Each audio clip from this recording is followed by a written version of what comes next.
Okay, so okay, just leave it right there, honey. Thank you. So the detectives came.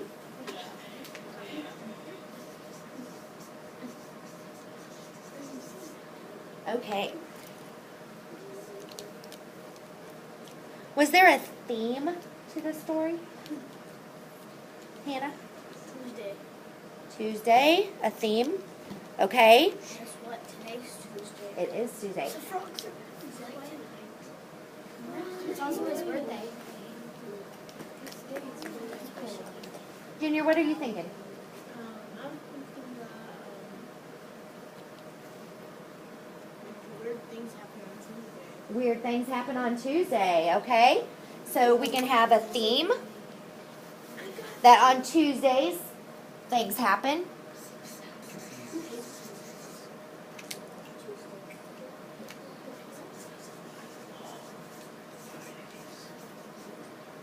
Okay, what about we talked about the plot using magic or power, and that could also be considered the style, the use of magic or special powers. The tone, let's talk about the tone.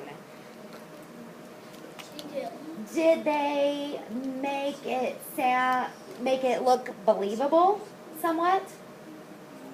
Okay, if they didn't put in the houses or the people and it was just a story about frogs flying, would that be Boring. it would be boring, wouldn't it? What would it have to do with Tuesday? I think the same. Okay, let's talk about that for a minute. In order for a fantasy story to somewhat seem believable, it has to have some realness to it. And that's very important, and I want you to keep that in mind when you're writing your fantasy piece. Thank you, Kylie. Okay, so let's go over this again. We had the frogs that displayed their magic power located in the suburban area. Tuesday night they started flying. At midnight they stopped flying. And the theme was that it continued the following Tuesday, right? Kylie, do you have something to add? Donovan, can you sit up, please? You want to speech up and join us? Thank you. When you said midnight they stopped flying, didn't they really stop flying when the sun came up? Because they were still flying now. Yeah, it's more like when the sun hit. Right, it is. You're right. I apologize. Yes. Yes. Okay, so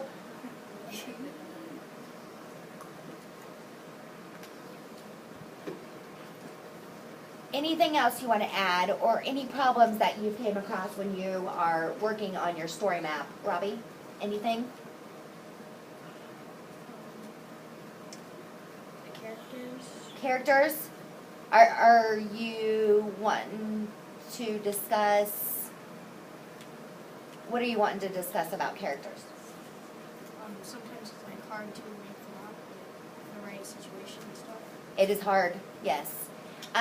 You will notice that the frogs in this book look very believable.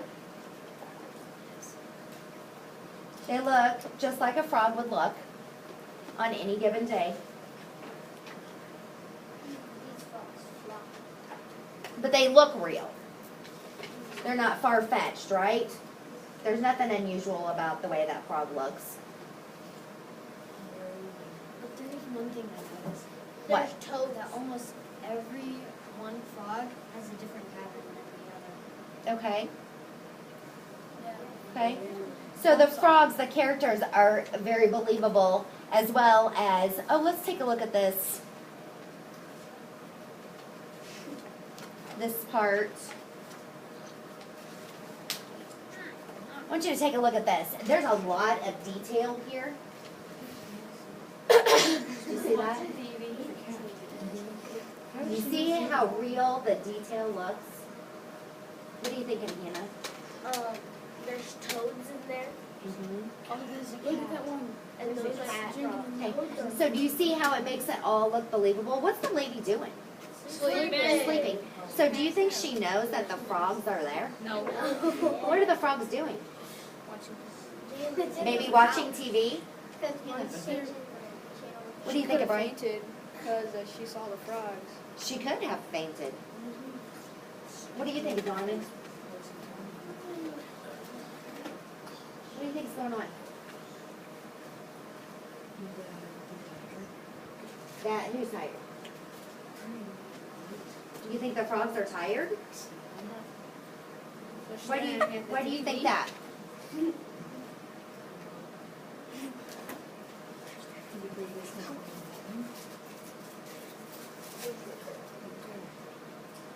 Oh, this one's laying down? Okay. Uh-huh. Okay, what do you think, Kylie? I think that this old grandma Uh-huh. was sleeping because she was like in a blanket and she looked like she was in a sleeping position. And I also think that they're all watching TV because this spot is with its twin to your mom and all the other ones are looking at the TV. Right. So, what do you think's going to happen when this lady wakes up? Blue pads in the front room. You think there'll be lily pads in her front room? Yeah. What are you thinking, Brandon?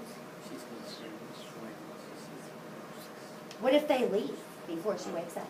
Different channels.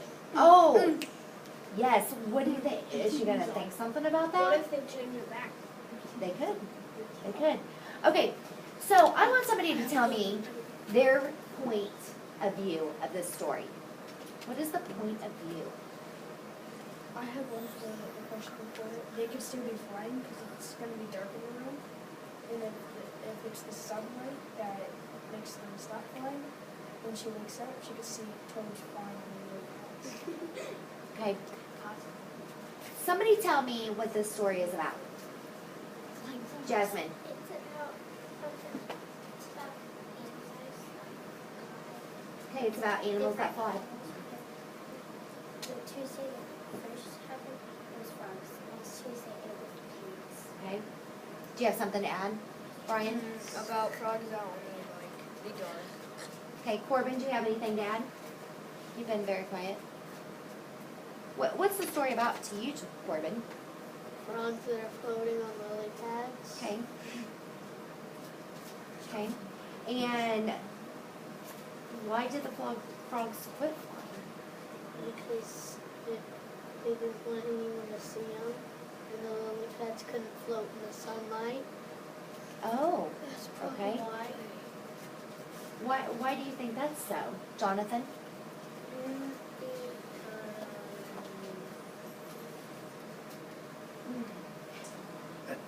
Maybe they have Solar power lily pads? they need to Moon power. Okay, something else that I want to touch base on, that I've been noticing about fantasy books that's very important to pay attention to too, is the point of view. And you need to keep in mind when you're writing your story, whose point of view are you going to use? Are you going to use first person? Are you going to be the one telling it? Are you going to use second person? Are you going to use third person? Okay, how many is using first person? How many is thinking about using first person in their story? So your character is going to be, the main character is going to be the telling the story? Okay, who is thinking about using second or third person? Pretty much everyone else? Okay. Is anybody having any difficulty with their story mapping? Okay. Well, when you're mapping out your story and you're rough drafting, I want you to think about these things and how important they are to make your fantasy a success, okay? All right, any questions?